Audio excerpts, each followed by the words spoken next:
All right, well, let's get some sense of what's going on in the workplace at the moment with the federal government introducing the Respect at Work bill into Parliament.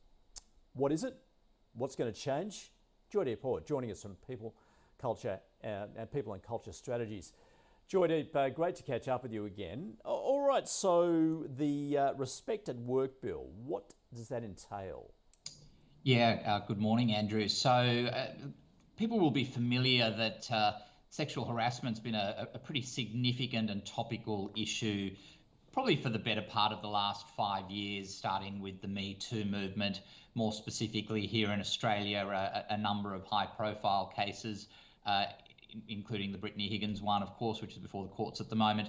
One of the matters that has been dealt with by the Human Rights Commission is quite an extensive inquiry that was led by the Sex Discrimination Commissioner, Kate Jenkins, which was referred to as the Respect at Work inquiry, which was quite comprehensive, quite extensive, many thousands of submissions and people spoken to, really with a view to understanding the prevalence of sexual harassment in the workplace and whether the existing way in which it was being regulated under the law was adequate. And the report that was tabled by Kate Jenkins a little while ago now found that ultimately, while there was regulation in relation to it, and Australia's had regulation for the better part of the last 40 years, the incidence and volume of complaints and even the matters that were not being complained of but were being alluded to as part of that inquiry was far too significant, and a reflection that the regulation was not working in the manner that it needed to.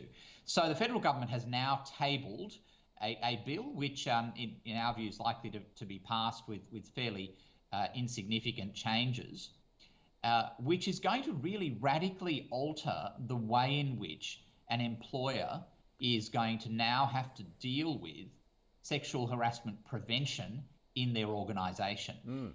And we've never seen legislation like this in Australia in the context of what has always been seen as perhaps an individual matter.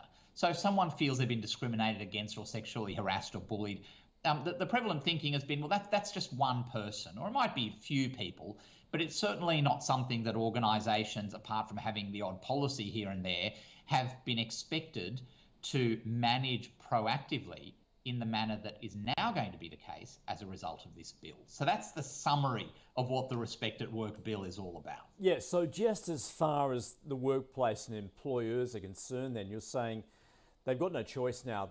It is a risk. They have to consider it because of those legal implications.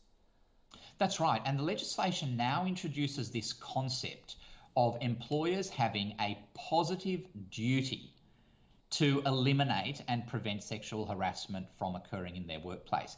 And what it's doing is it's picking up the language and theme that has been in place for a while in Australia in the context of broader work health and safety legislation, and really bridging the gap. So rather than employers being told, well, look, work health and safety is just about, making sure that people don't lose, life and limb when they're coming to work operating factories or driving forklifts or whatever else it might be.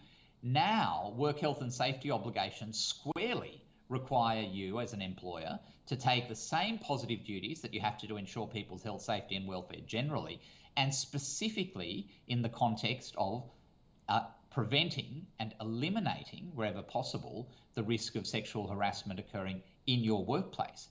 And specifically, there is an expectation now, it'll be a legal obligation, that employers take reasonable and proportionate measures in this particular area. Yep, so, well, I was going to say then, in terms of preventative measures, what can they put in place? So up to now, most employers would say, well, look, we take this seriously. We've got a policy. Here you go. Here's a 4 or 5 page document that talks about how, harassment and discrimination won't be tolerated. We've got a grievance policy. If someone feels they've been harassed or discriminated against, here's what they do about it. They would also say that when people start in our organisation, we make them sit through a session or maybe do an online program, etc. So that's what probably I'd say a significant number, if not the vast majority of Australian employers currently do. I do not think that that is going to be considered adequate in terms of reasonable and proportionate measures. Because one of the key themes of this legislation was, of the inquiry, and now reflected in this legislation, is you've got to be doing more, because what the data is telling us is that in spite of these policies and procedures that exist, there is still far too much of this behaviour occurring and going unreported. So employers now have to step up and say, look, it's not enough for us to just sit on our hands and wait for someone to make a complaint. We have to almost weed out any of these inappropriate behaviours that are occurring. A mere policy and a bit of training is not going to be enough. It's got to be deeper. It's got to be meaningful. It's got to be managers and leaders, eyes and ears to the ground. What are they observing? You know, the odd person making a joke that they think is funny, but that ultimately could meet the definition of what's referred to as hostile work environment sexual harassment. If you're aware of that, you can't just turn a blind eye. You can't just say, I'll wait for someone to complain about it. You now have a positive obligation to address that, address it promptly, and you've got to eliminate it. Joydeep, I'm interested. I mean, you referenced that the trial taking place at the moment with Brittany Higgins. That looks like a horrible experience for all those involved because it's playing out so publicly. What effect is that likely to have, do you think, particularly as far as future cases are concerned, where people may be reluctant to report sexual harassment at work? It's a very good point, and as is often the case, and I think this will continue to be the case, that where there is a civil claim brought, which is not really changing in terms of the rights of people to bring civil claims if they feel they've been sexually harassed, those same dynamics are going to be at play. The concerns around reputation damage, the concerns around impact on being employable, all of those kinds of things, having to have all of these matters aired publicly if you do decide to go all the way. They are still very real and are going to continue to be very real. But I think what this legislation does is it's almost shifting the emphasis away from the pressure being put on an individual would-be or putative litigant and saying, you know what, this is actually more of an employer obligation to get on the front foot, to be doing as much as they possibly can to ensure that this actually doesn't happen,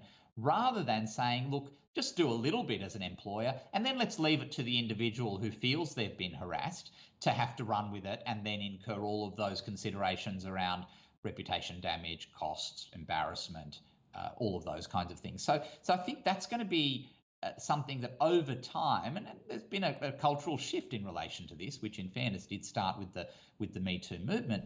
I think this is going to be less of a concern for people as time goes on.